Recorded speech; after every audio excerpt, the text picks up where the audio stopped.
sin conexión, gracias a Dios, porque es una tecnología que tiene siglos y sigue funcionando. Y valoro muchas cosas de la Biblia en papel. Nos da otro panorama. Uso también la del celular. Me sirve para ir leyendo en el micro. Tiene un montón de virtudes. Tengo todas las versiones ahí. Pero la Biblia en papel también, otro panorama. Puedo subrayar desprolijamente a piacere sin hacerme problema. Así que si hoy llega a fallar el proyector, no pasa nada. Seguimos con esta que no, que no necesita, que no falla, que no necesita batería ni conexión a internet. Pero bueno, mientras funcione vamos a usarlo. A ver. ¿Se están dando? Perfecto. Bueno, ¿qué les viene al pensamiento cuando hablamos de obedecer?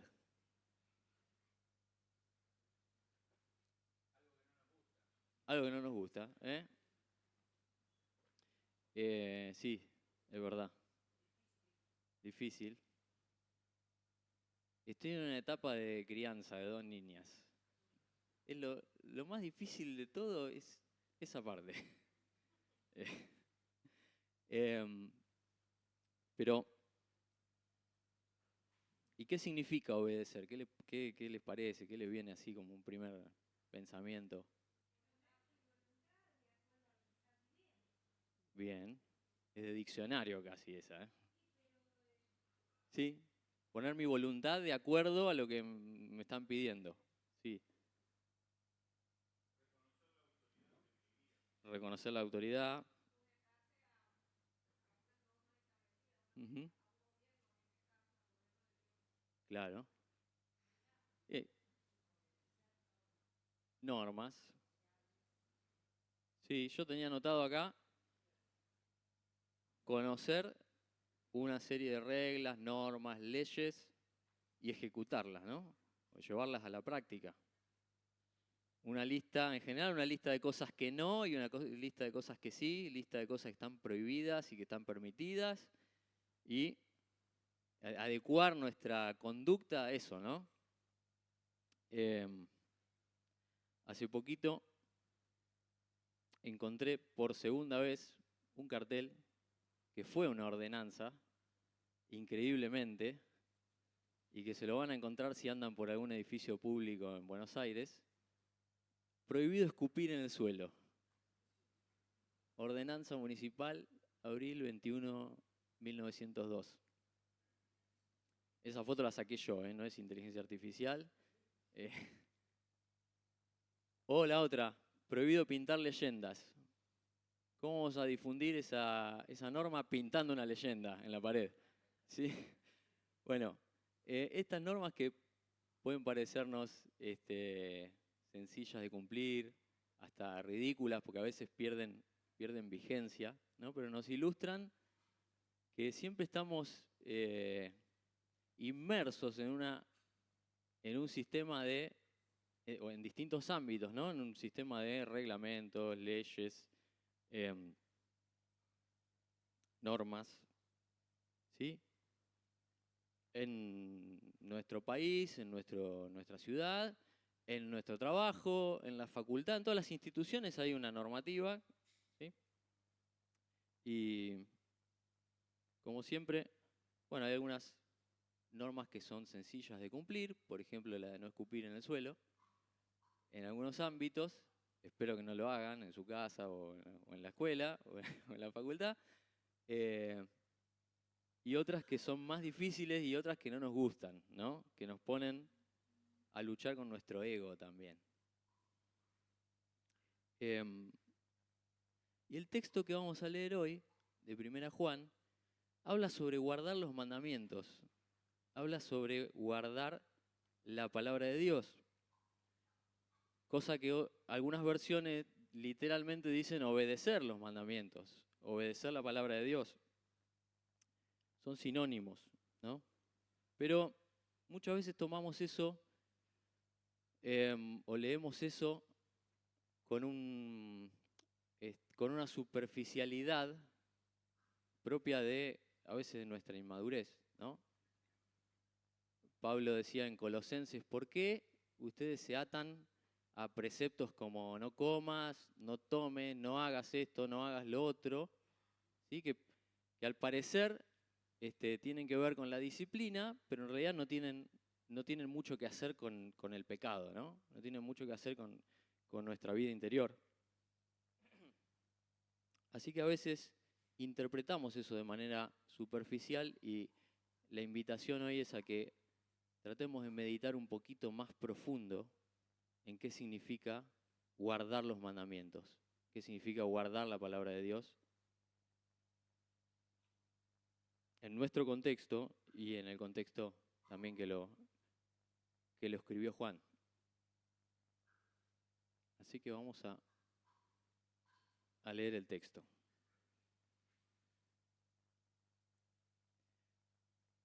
En esto sabemos que nosotros lo conocemos, si guardamos sus mandamientos. El que dice yo lo conozco, pero no guarda sus mandamientos, el tal es mentiroso y la verdad no está en él. Pero el que guarda su palabra, en ese verdaderamente el amor de Dios se ha perfeccionado. Por esto sabemos que estamos en él. El que dice que permanece en él, debe andar como él anduvo. ¿Sí? 4 versículos, cortito, pero fíjense que hay ideas que se repiten permanentemente. ¿Sí? Y esto de guardar los mandamientos, de guardar la palabra, es el tema central de esta porción. Y lo primero que llama la atención, a ver, ahí está, bueno, me pasa de largo. Lo primero que llama la atención es esta frase que repite la carta de Juan, que es como una fórmula, que es el que dice tal cosa, pero hace otra. ¿Sí? O en otros versículos dice, si decimos que hacemos esto, pero hacemos esto, estamos faltando a la verdad, ¿no? Bueno, ya en las predicaciones anteriores lo escuchamos, ¿no? Porque esto viene de los versículos anteriores. Y en este caso, dice, el que dice yo lo conozco, pero no guarda sus mandamientos, el tal es mentiroso y la verdad no está en él. Así que esto que se repite en la carta es una advertencia, un llamado de atención acerca de la hipocresía y del autoengaño también, ¿no? Tiene mucho que ver con el autoengaño. Lo que pensamos nosotros que somos y que muchas veces no es cierto. En este caso, lo que podemos llegar a decir es que conocemos a Dios, pero vivimos una vida apartada de sus mandamientos, entonces hay una inconsistencia, hay algo que no cierra, ¿sí? Y muchas veces tenemos una apreciación distorsionada de la realidad. Tenemos una imagen de nosotros mismos que no coincide con lo que realmente somos, ¿sí? Es decir, a veces, honestamente, pensamos que somos una cosa que en realidad no somos, ¿sí? No es que queremos engañar a los demás. A veces nosotros mismos vivimos engañados, ¿no? Y me hace acordar un poco a la parábola del fariseo y el publicano. ¿Se acuerdan ustedes de esa parábola que contó Jesús? Que iban un fariseo, maestro de la ley, y un cobrador de impuestos, un tipo que abiertamente era de moral dudosa, digamos, van a orar los dos al templo, ¿sí? ¿Y qué hace el fariseo? ¿Qué ora el fariseo en voz alta para que lo escuchen los demás? Gracias, Señor, porque yo no soy como este cobrador de impuestos. Gracias porque yo hago esto, lo otro, tirando su supuesto currículum, ¿no? Su foja de servicios. Y el publicano que reconocía su realidad, se golpeaba el pecho y oraba en voz baja, posiblemente tratando de no llamar la atención y pidiéndole a Dios que fuera propicio, que tuviera misericordia de él. Por supuesto, el fariseo vivía engañado, ¿no? El otro pasaje que recordé es la historia del joven rico y que está relacionado con esto de obedecer los mandamientos, ¿sí? Recuerdan que un joven que tenía muchas posesiones, llega a Jesús y le pregunta, maestro, ¿qué tengo que hacer para heredar la vida eterna? ¿No? Si no me equivoco, esa pregunta le hace. Y Jesús le menciona algunos de los mandamientos. Y este joven le dice, todo eso lo he obedecido desde mi juventud. Todo eso lo he guardado desde mi juventud. Él pensaba que en cuanto a obediencia estaba tope de gama, ¿sí? Estaba impecable. Venía tic, tic, cumpliendo con todos los ítems. Y Jesús le muestra que la realidad es más profunda que eso. Entonces le tocó lo que era el tesoro de su corazón, que eran sus posesiones materiales. ¿Qué te falta? Bueno, vendé todas las cosas, repartí lo que tenés y entonces sí, vamos a estar más cerca, ¿no? Haciendo una paráfrasis. Un detalle más. ¿Se acuerdan a quién Jesús les dirige la parábola del fariseo y el publicano? Está informado ahí en el texto. Búsquenlo, por favor, si alguien lo quiere. Lucas 18:9. ¿A quién Jesús dirige esta parábola?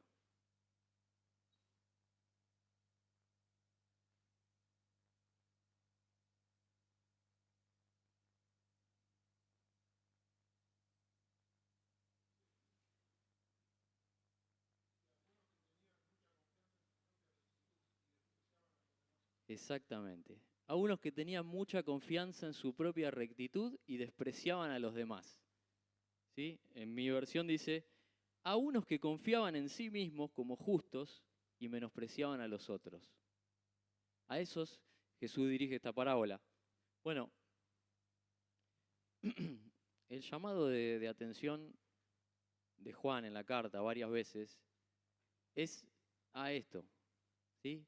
Quizá tenemos una imagen propia que no se ajusta a la realidad de nuestra vida, ¿sí? Como este fariseo o como el joven rico que creía que estaba haciendo todo bien.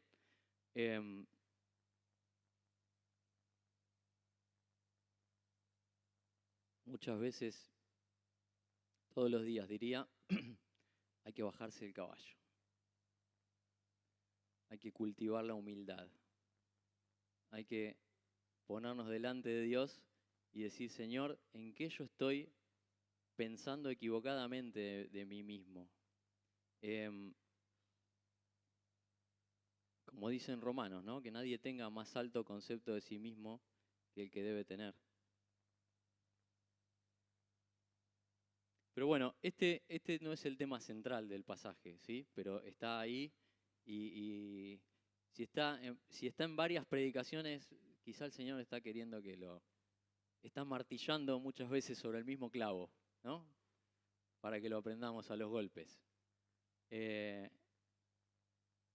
Siempre pensar en nuestra propia vida y en cómo nos vemos y cómo nos ve Dios, ¿no? Pero ahora sí, el pasaje o el tema central de este pasaje, que es guardar sus mandamientos o obedecer su palabra. Esta frase, con variaciones, está de punta a punta de la Biblia. Guardar los mandamientos está en Génesis y está en Apocalipsis y un montón de veces en el medio. Miren, yo no sé mucho de interpretación bíblica, Pero si algo se repite de punta a punta de la Biblia es porque es un tema central. ¿Sí? Bueno, esto está de punta a punta de la Biblia. ¿Se acuerdan de algún pasaje que lo mencione, que lo diga de alguna forma? Deuteronomio 28 y 29. Juan 15. Bien. ¿Y algún texto así de memoria que nos compartan? Bien, buenísimo. Pongamos algún ejemplo, porque está por toda la palabra. Deuteronomio, no quise poner el de Génesis porque me extendía con un montón de pasajes, pero en Deuteronomio dice, guardarás pues los mandamientos de Jehová tu Dios, andando en sus caminos y temiéndolo. Josué 1:8, conocido. Nunca se apartará de tu boca este libro de la ley, sino que de día y de noche meditarás en él, para que guardes y hagas conforme a todo lo que está escrito en él, porque entonces harás prosperar tu camino y todo te saldrá bien. Hay uno muy conocido para los jóvenes. ¿Con qué limpiará el joven su camino? Con guardar tu palabra. ¿Sí? Salmo 119, vamos a volver después al Salmo. Y fíjense, Apocalipsis, último capítulo de la Biblia. Vengo pronto, bienaventurado el que guarda las palabras de la profecía de este libro. Es central, es un tema transversal, central en la Biblia. Ahora, tenemos que entender qué significa. Vamos a tratar de asomarnos un poquito para ampliar nuestra comprensión de lo que significa guardar los mandamientos. Lo que nos dice el texto de Juan es que si guardamos los mandamientos, sabemos que conocemos a Dios, el amor de Dios se ha perfeccionado en nosotros y estamos en Él. Si guardamos sus mandamientos, sabemos que conocemos a Dios, porque su palabra escrita, es su revelación, por supuesto su revelación más perfecta es Jesús caminando, haciéndose hombre, haciéndose carne y llevando a cabo su obra.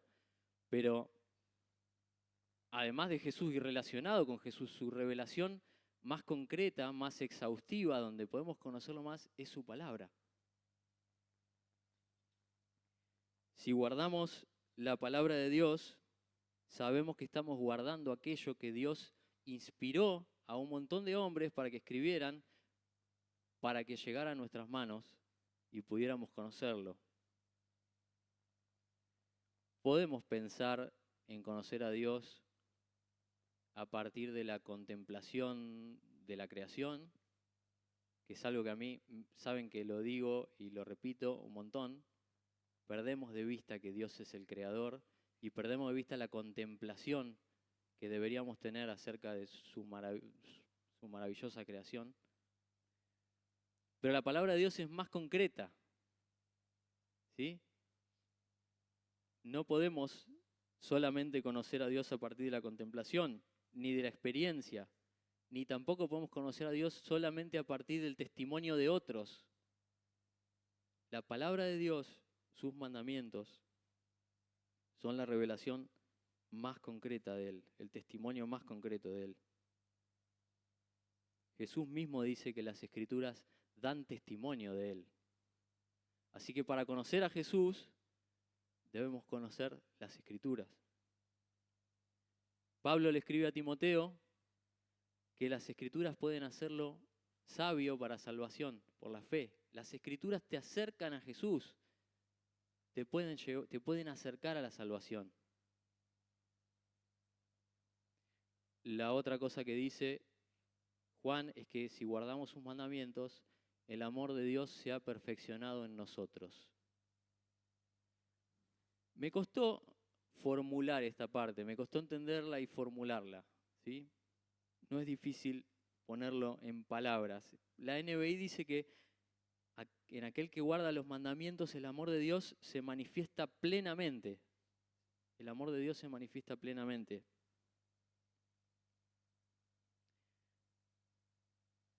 Sin embargo, a pesar de que es difícil ponerlo en palabras, esta relación entre el amor pleno de Dios y guardar los mandamientos, fíjense algunos pasajes que me parece que no están, no los puse ahí. Los leo rapidito. Juan 14, 21. El que tiene mis mandamientos y los guarda, ese es el que me ama, y el que me ama será amado por mi Padre, y yo lo amaré y lo manifestaré a él. Guardar los mandamientos, amor. El versículo 23 continúa con la misma idea. Después, 1 Juan 5, 2 y 3. En esto conocemos que amamos a los hijos de Dios cuando amamos a Dios y guardamos sus mandamientos. Pues este es el amor de Dios, que guardemos sus mandamientos. Segunda carta de Juan, versículo 6. Y este es el amor, que andemos según sus mandamientos. Este es el mandamiento, que andéis en amor, como vosotros habéis oído desde el principio.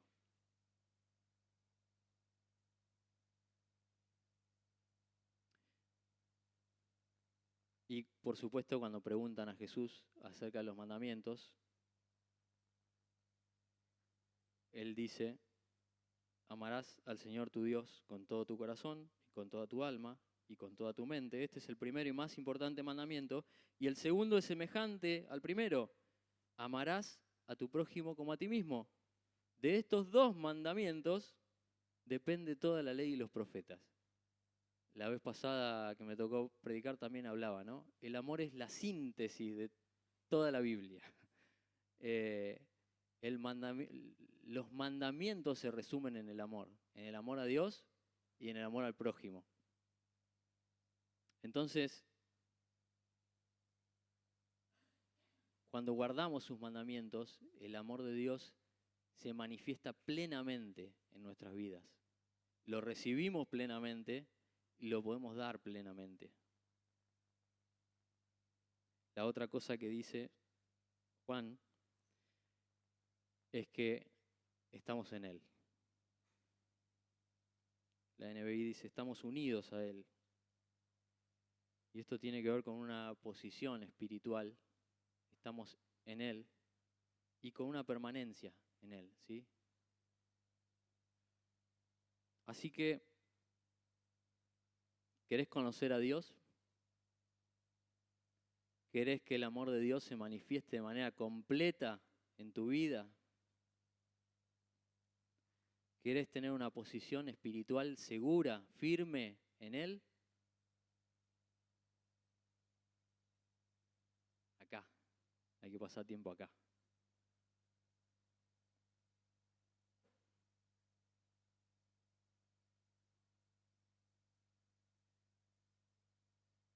Pero entonces la pregunta importante: para no caer en la confusión de decir que obedecer a Dios, obedecer los mandamientos es como cuando éramos chiquitos de escuela bíblica, no decir malas palabras y no fumar, que era como era lo importante de, digamos, de cuando teníamos 5, 6, 7, 10 años. Esas eran las cosas que sinónimo de portarse bien. Qué poco que entendíamos. Pero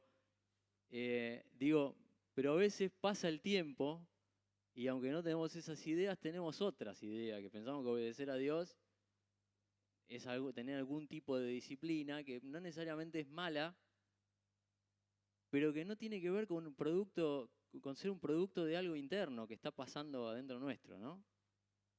Entonces debemos meditar un poco más en qué significa guardar los mandamientos, obedecer a Dios. Yo creo que la palabra de Dios permanentemente nos deja en offside. No sé si saben qué significa eso los no futboleros, pero cuando empezamos a ver,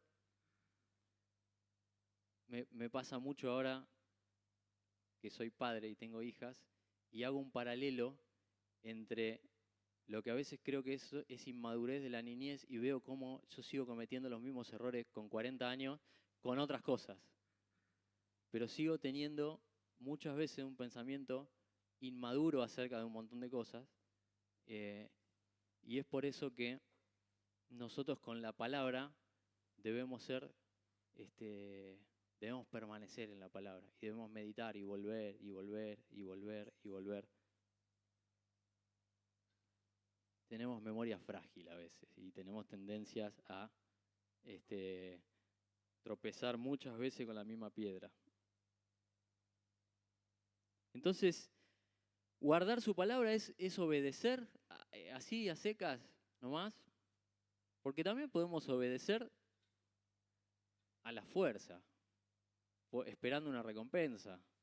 Podemos obedecer o tratando de evitar un mal posterior, ¿no? Bueno, yo le digo que sí a mi mamá porque si no, se complica después, más tarde. Obedecer es una cuestión de conducta superficial como la de los fariseos. Otra vez la aclaración, la Biblia tiene a los fariseos ahí para nosotros, ¿eh? A veces hablamos de los fariseos somos nosotros, la mayor parte de las veces.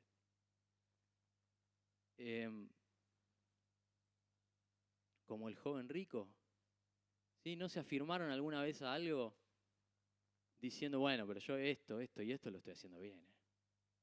De esto mejor no hablemos, pero A, B, C y D al pie de la letra, desde mi juventud. ¿No les pasó eso? A mí me pasa.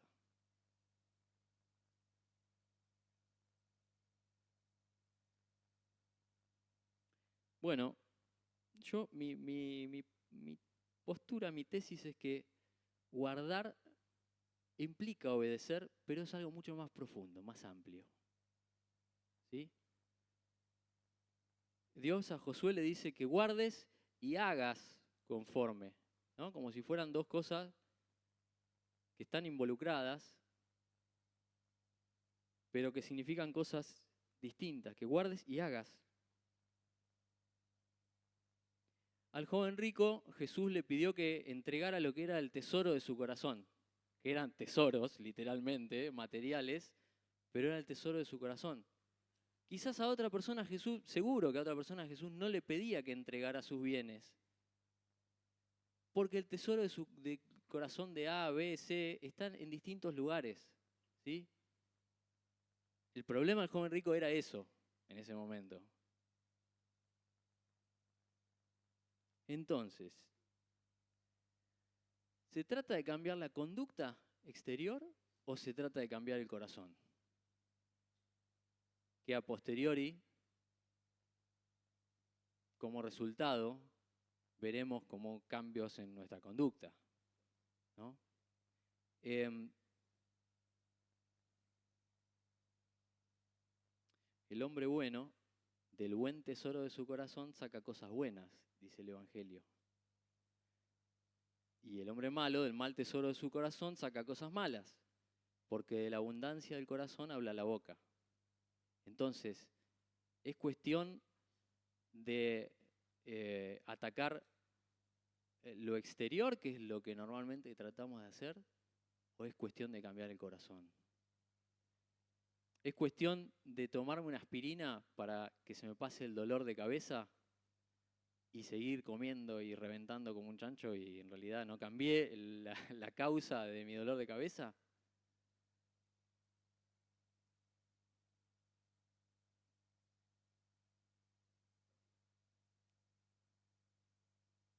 La palabra de Dios puede producir un cambio profundo en nosotros, en nuestro corazón. La palabra de Dios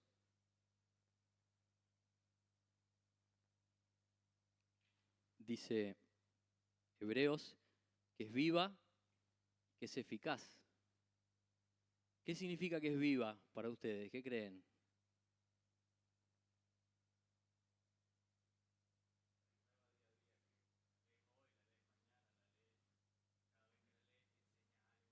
Ujú. es vigente, es sostenida, siempre está presente. Siempre está presente el inspirador de la palabra, ¿no? Es para todos.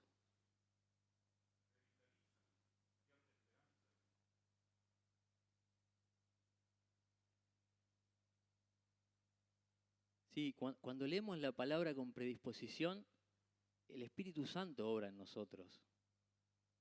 ¿Sí? La Biblia la puede leer cualquiera. ¿Sí? Hay eruditos que leen la Biblia desde el agnosticismo y a ellos no les representa un libro vivo, ¿no? Les puede representar un libro interesante, un libro histórico. Eh, para nosotros los cristianos debemos acercarnos a la palabra con fe.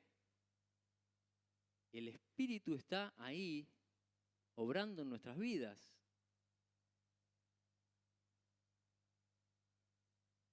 La palabra de Dios es eficaz también. ¿Qué significa eficaz? Que cumple el propósito para el cual fue escrita. ¿Sí? La palabra de Dios no vuelve al vacía, dice en Isaías, ¿no? Creo. Bueno, y además dice el pasaje, mismo pasaje en Hebreos, muy lindo el pasaje, que es capaz la palabra de Dios de penetrar hasta lo más profundo, ¿sí? Ahí usa un par de imágenes, habla de las coyunturas, ¿sí? Es como que llega hasta lo más profundo y es capaz de desmenuzar todo nuestro interior, nuestros pensamientos, las intenciones de nuestro corazón. Y dice que todas las cosas están desnudas ante la palabra, ¿sí? La palabra echa luz donde hay oscuridad.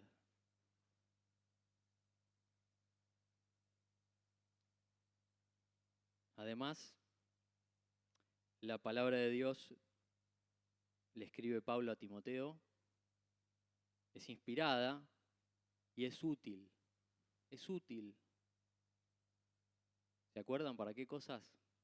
La enumeración esa que hace es útil para enseñar, redarguir, corregir, instruir en justicia, a fin de que el hombre de Dios sea enteramente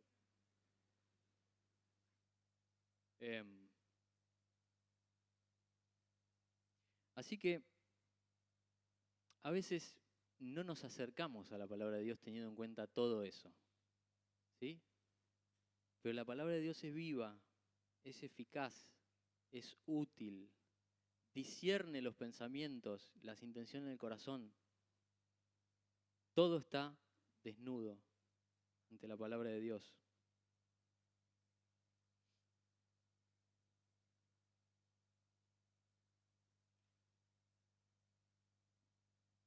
¿Estamos de acuerdo entonces que guardar la palabra, guardar los mandamientos es más amplio que obedecer en la superficie un decálogo de mandamientos o de reglas con las que podemos sentirnos bien con nosotros mismos y en realidad la cosa pasa por el corazón y es mucho más profunda? Vamos a ir un poquito, no vamos a leer porque es muy largo, pero vamos a ir al Salmo 119. En pocas palabras, si tuvieran que contarme en un párrafo cuál es el contenido del Salmo 119, porque es muy largo, pero se puede explicar en 10 palabras, más o menos. ¿Alguno se anima? Yo sé que lo saben.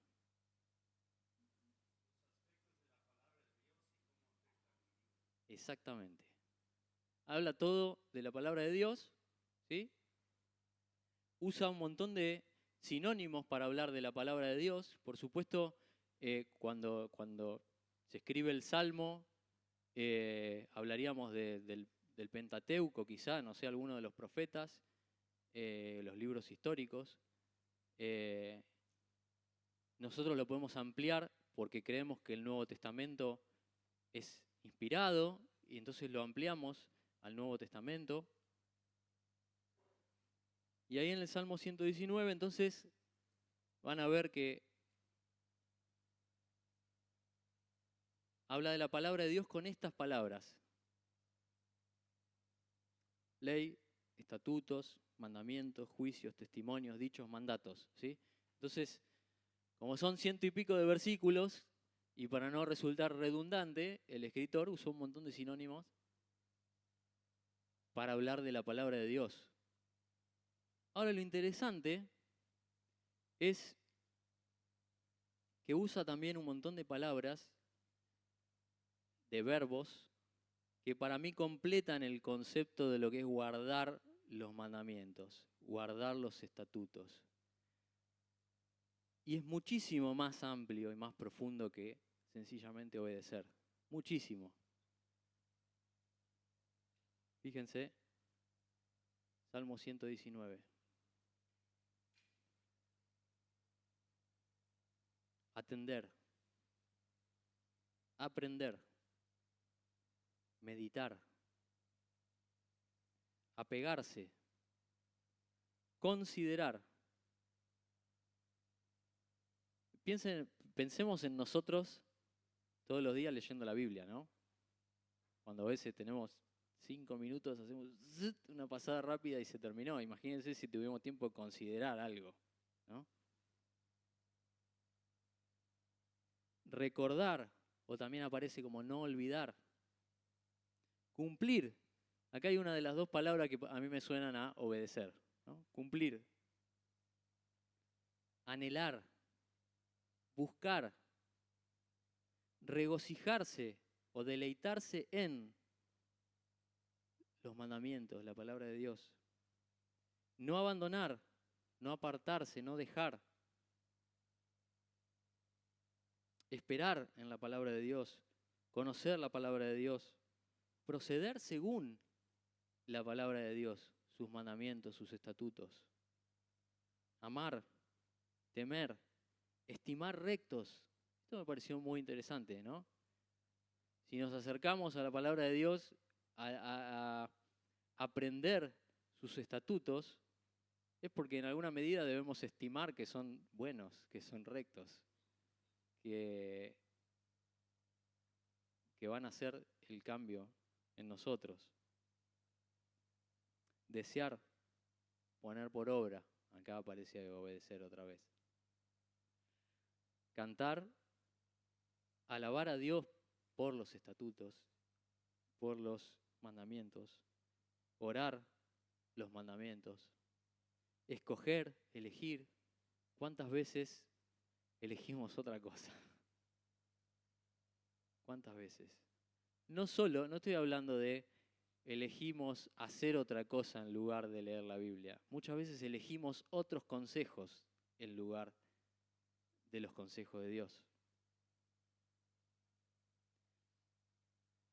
Y el último, pero que en realidad aparece primero, es andar en.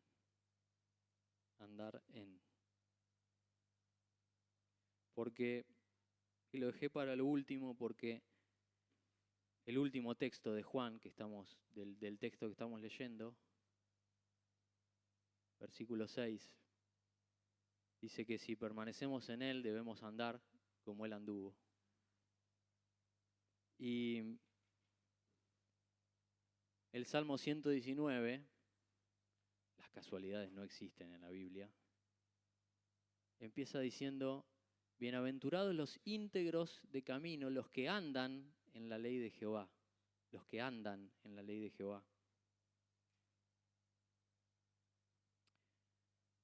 Andar como Jesús anduvo es otra forma de decir que guardamos, que obedecemos sus mandamientos, pero de una manera prolongada en el tiempo, ¿sí? De una manera continua. Andar es como decir caminar.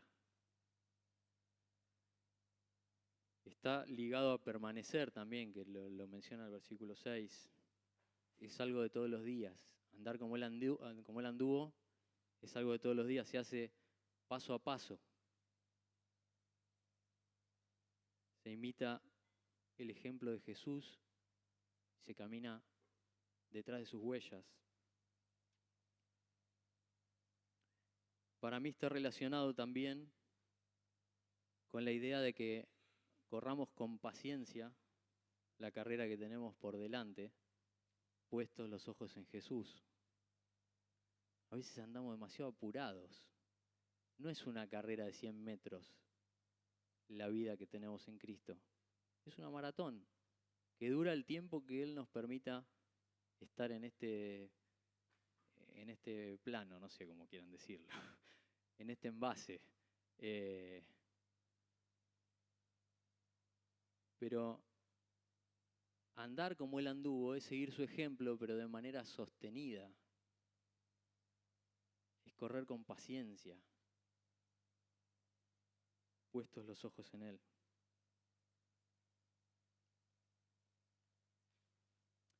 Llegamos al final.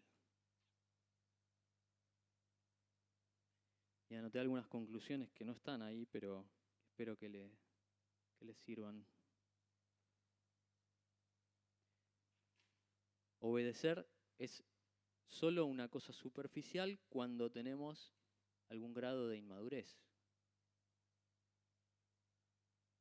Obedecer a Dios en realidad es algo profundo, amplio y continuo, que involucra las intenciones del corazón y nuestro amor por Él.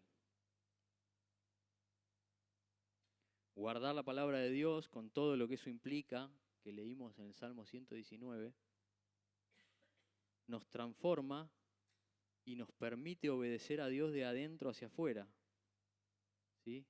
Transformar el tesoro de nuestro corazón para que del buen tesoro del corazón podamos sacar cosas buenas.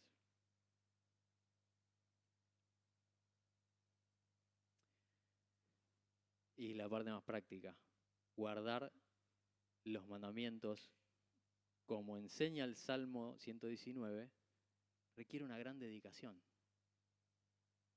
No se puede hacer en 5 minutos. Requiere una gran dedicación. ¿Qué cosas impiden que lo hagamos? ¿Qué cosas impiden que lo hagamos? No me contestes ahora. Esa pregunta es para mí, para que yo medite hoy, para vos, para que medites.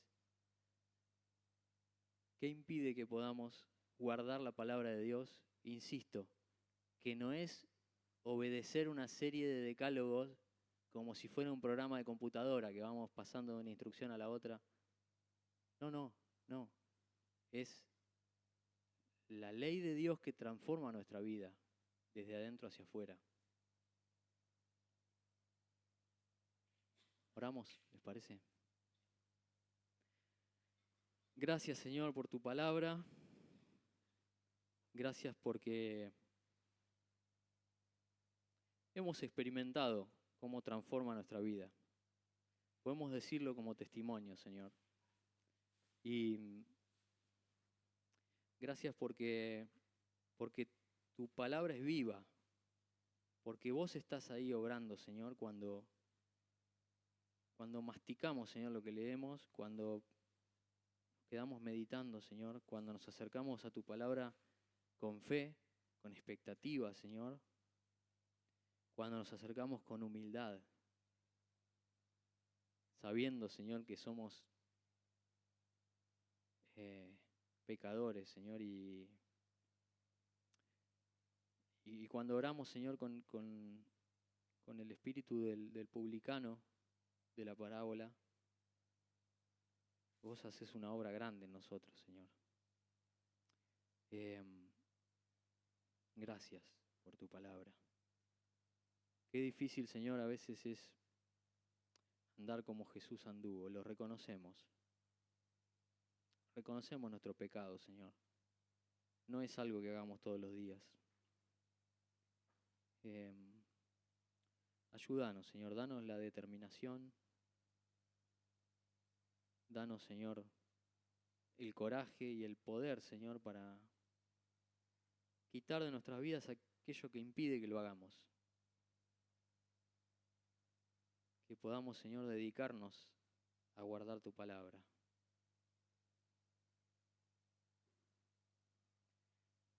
Y Señor, te damos la gloria porque no estaríamos hablando de esto si en tu plan maravilloso, Señor, no hubieras previsto dejarnos tantos libros maravillosos agrupados, Señor, en la Biblia, si no hubieras predispuesto los corazones de tantas personas para escribir, para dejar asentado, Señor, lo que vos inspiraste, si no hubieras, Señor, también cuidado esos papeles frágiles, Señor, que se conservaron de una generación a otra, incluso, Señor, los testimonios orales que después se terminaron plasmando en papel y llegaron hasta nosotros.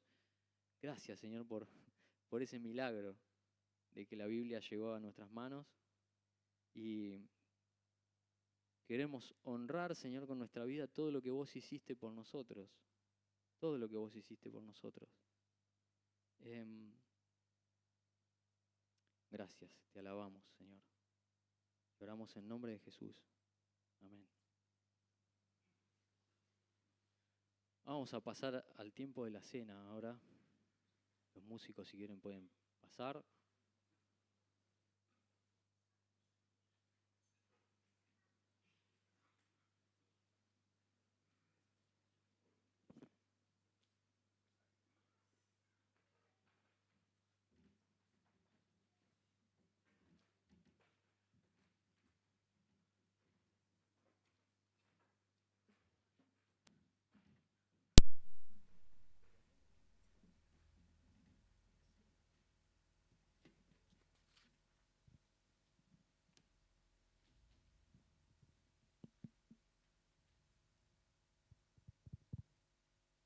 Estaba pensando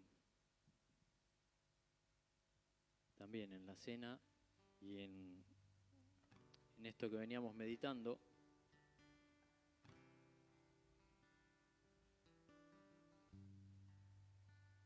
En ese pasaje que Jesús les dice a los escribas y fariseos, escudriñad las escrituras, algo de lo que hablamos mucho hoy, porque a vosotros os parece que en ellas tenéis vida eterna y ellas son las que dan testimonio de mí, dice Jesús. Las escrituras fundamentalmente dan testimonio de Jesús, desde el Génesis hasta el Apocalipsis, otra vez, de punta a punta. Dan testimonio de Jesús. Y pensaba también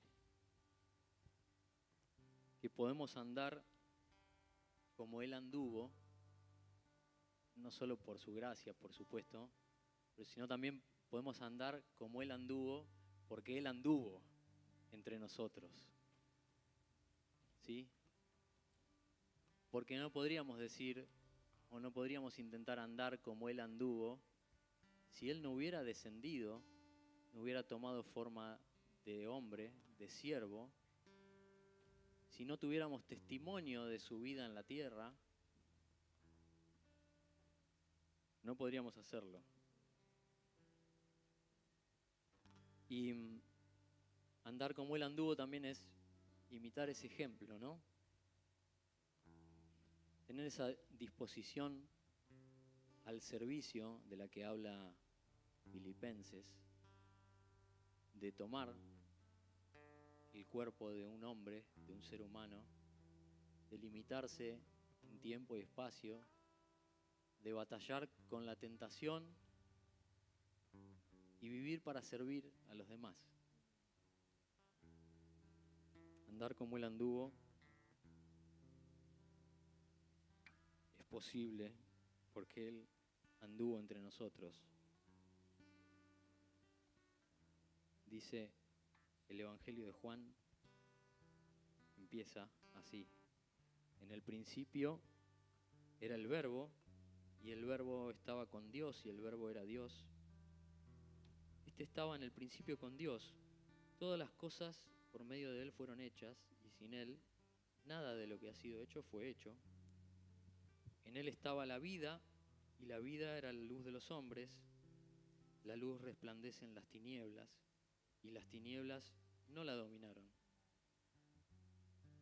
Hubo un hombre enviado por Dios, el cual se llamaba Juan. Este vino como testigo para dar testimonio de la luz, a fin de que todos creyeran por medio de él. Él no era la luz, sino un testigo de la luz. Es otra cosa que es un llamado, una invitación para nosotros. Somos testigos de la luz. Si andamos con él, somos testigos también de su obra y compartimos también su obra con otros. Si quieren pueden ir pasando las personas que van a repartir el pan y el vino. La luz verdadera que alumbra a todo hombre venía a este mundo. En el mundo estaba y el mundo fue hecho por medio de él, pero el mundo no lo conoció. A lo suyo vino, pero los suyos no lo recibieron. Mas a todos los que lo recibieron, a quienes creen en su nombre, les dio la potestad o el derecho de ser hechos hijos de Dios. ¿Sí? Qué poderoso es esto.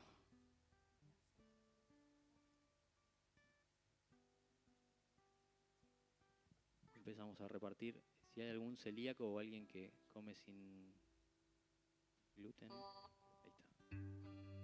Gracias. Releo esa parte. Mas a todos los que lo recibieron, a quienes creen en su nombre, les dio potestad de ser hechos hijos de Dios.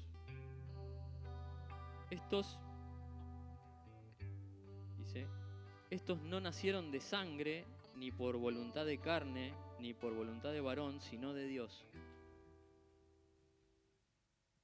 La voluntad de Dios te hizo hijo de Dios.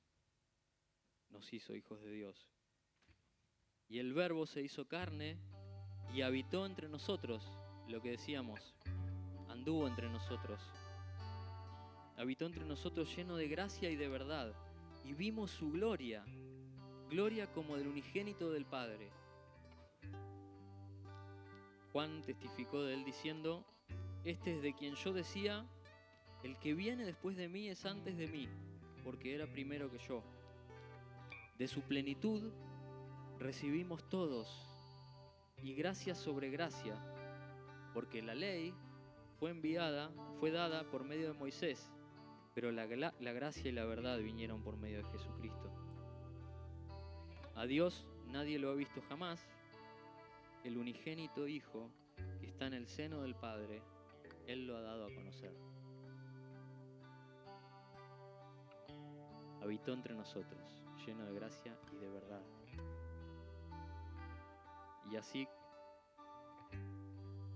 mientras estaba con los discípulos, caminó con ellos, compartió el servicio,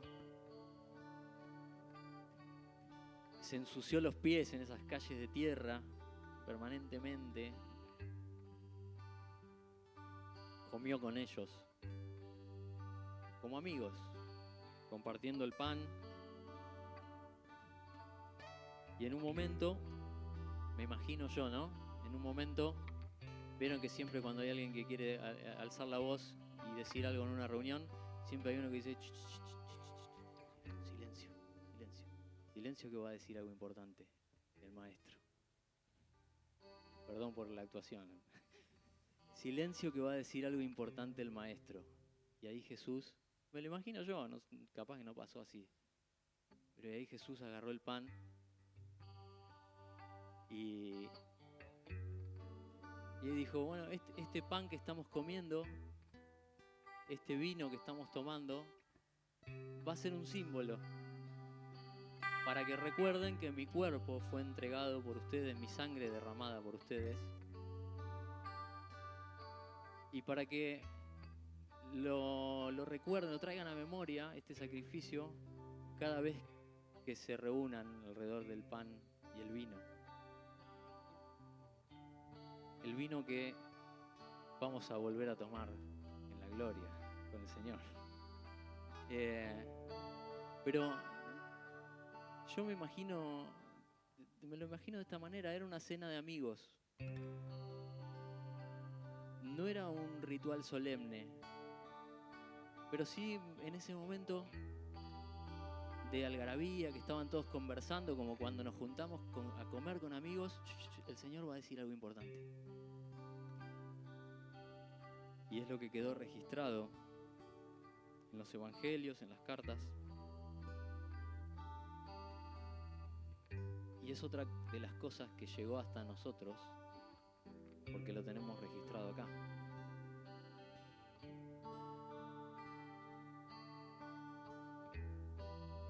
Vamos a tener una oración, así participamos juntos de la cena.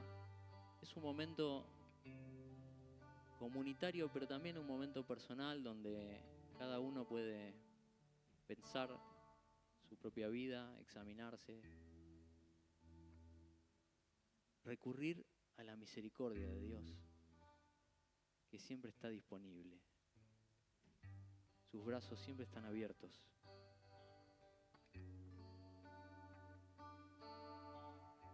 Gracias, Señor, por este momento. Imaginamos esa cena de amistad,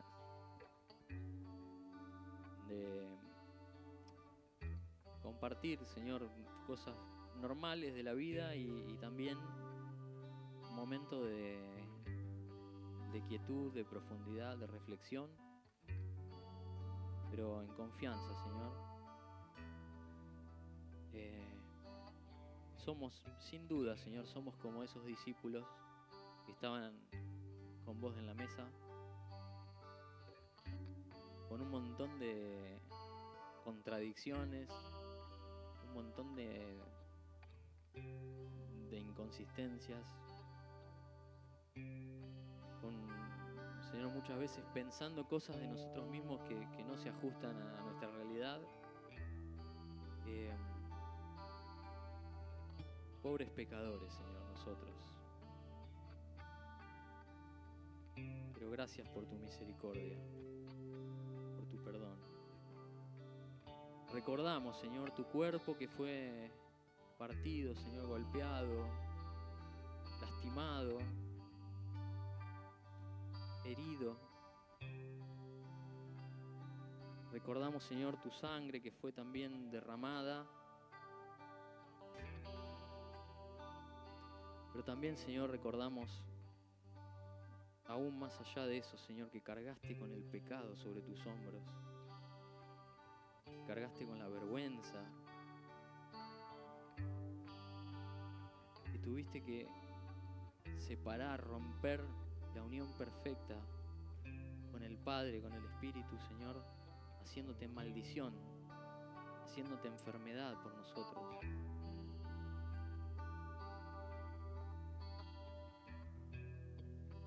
Y recordamos también, ¿por qué no, Señor?, el poder que te levantó de los muertos, el mismo que actúa hoy en nuestras vidas, Señor. Te bendecimos, Señor, y te agradecemos. Y oramos en nombre de Jesús al Padre, Señor. Amén. Participamos juntos del pan.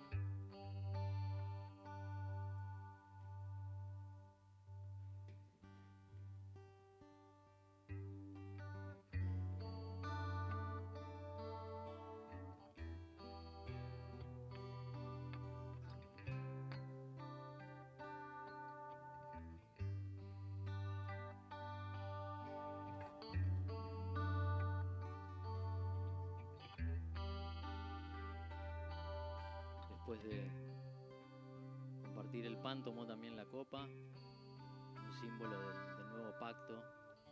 Participamos juntos también de la copa.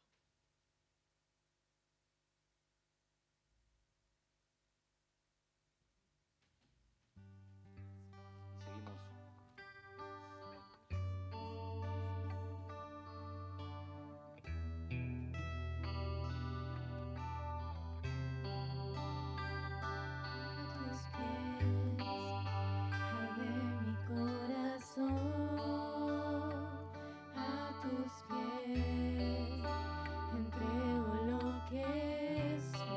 Se puede ir poniendo de pie. Es el lugar de mi seguridad,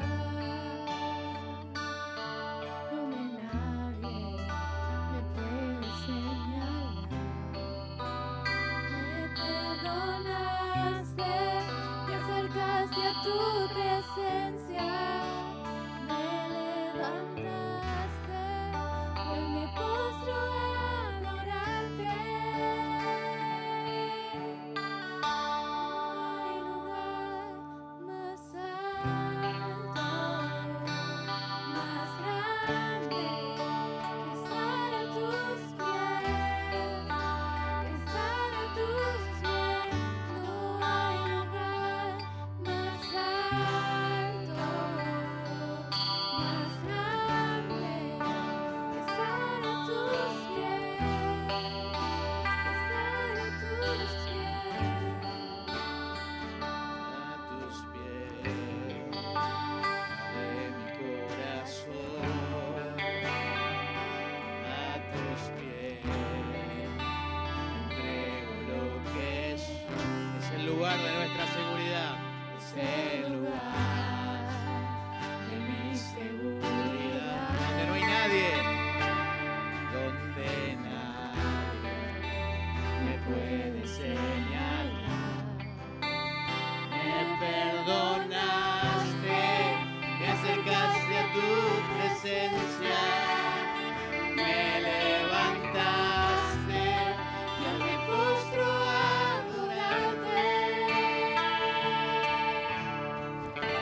no hay lugar más alto, más grande que estar a tus pies, Que estar a tus pies, no hay lugar más alto, más grande estar a tus pies, que estar a tus pies. y aquí permaneceré, postrado a tus pies, y allí permaneceré A los pies de Cristo. No hay lugar más alto, Alto, más grande, estar a tus pies, que estar a tus pies. No hay lugar más alto, más grande, que estar a tus pies, que estar a tus pies. Señor, gracias porque hemos podido escuchar tu palabra, entender que tú nos has desafiado hoy a vivir, Señor, nuestra obediencia de una manera práctica. Señor, gracias porque estuviste con nosotros como todos los días de esta semana y nos has acompañado, y ahora te pedimos, Señor, que nos acompañes en paz a casa, a cada uno de nosotros, que bendigas nuestras familias, a nuestros amigos, nuestro trabajo. Y todo lo que emprendamos, Señor, en el día de hoy, en esta semana, lo ponemos en tus manos y pedimos que tú nos acompañes y nos dirijas. Nos vamos en paz, nos vamos felices, contentos y desafiados en el nombre de Jesús. Amén. Que el Señor los bendiga. Buena semana.